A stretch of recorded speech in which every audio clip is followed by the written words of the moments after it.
Is recognized, Mr. Issa. Thank you. Dr. Morgan, you went to Boston College, also known as one of the new Ivies, right?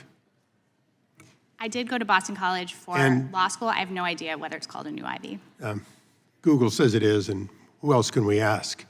The bottom line is undergraduate is now over $67,000, over $88,000 all inclusive. Is that one of the elite schools that you would be referring to beyond the original 8 Ivy Leagues? Absolutely. I do think that colleges Good. And let me ask you a question. Since you made such a point that Boston College, or that other colleges, the basic 8, and we'll just add the new Ivies that charge similar amounts, they should be exempt from antitrust because they have a small market share and cater to the ultra-rich? My testimony offers no opinion. No. You made a law. point as an antitrust point that because they had such a small market share, they had little or no effect. I'm sorry, can I answer the question? No, I want you to answer that question. Okay, so the point I'm making about the I don't want to know the point you're making. You can say yes or no. Did you say that? Can you restate the question, please? What did I say? You said, and I'll paraphrase, thank you very much. You said that we shouldn't be concentrating on them because they had such a small market share. Is market share a factor in antitrust activity of multiple companies working together in collusion? I believe we should be focusing on. Now, thank you for not answering that. You make it easy on me, Doctor. Mr. Martin, is collusion, even without large market share, if it makes prices unreasonably high, if it has an effect, is that antitrust behavior? It's per se unlawful. Okay, so you have per se unlawful behavior alleged, and yet the Democrats' witness, for some strange reason, wants to say, oh, don't look at that shiny object. Instead, what we heard today was, give us more funding for the bloated state universities that also are raising their prices. Mr. Shea, you described yourself as sort of part of the wealthy and entitled, which is unusual in this body for anyone. Everyone else seems to want to be Horatio Albert. But your family was able to pay what needed to be paid at a Ivy League school, correct?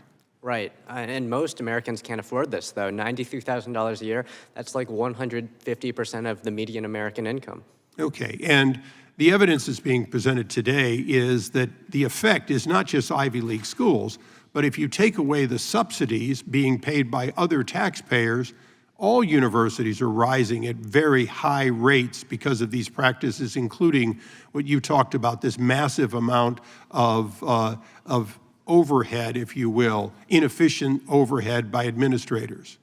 Absolutely. Administrative overhead is growing not just at the Ivy League, but at state universities all across the country. It's risen dramatically in recent years.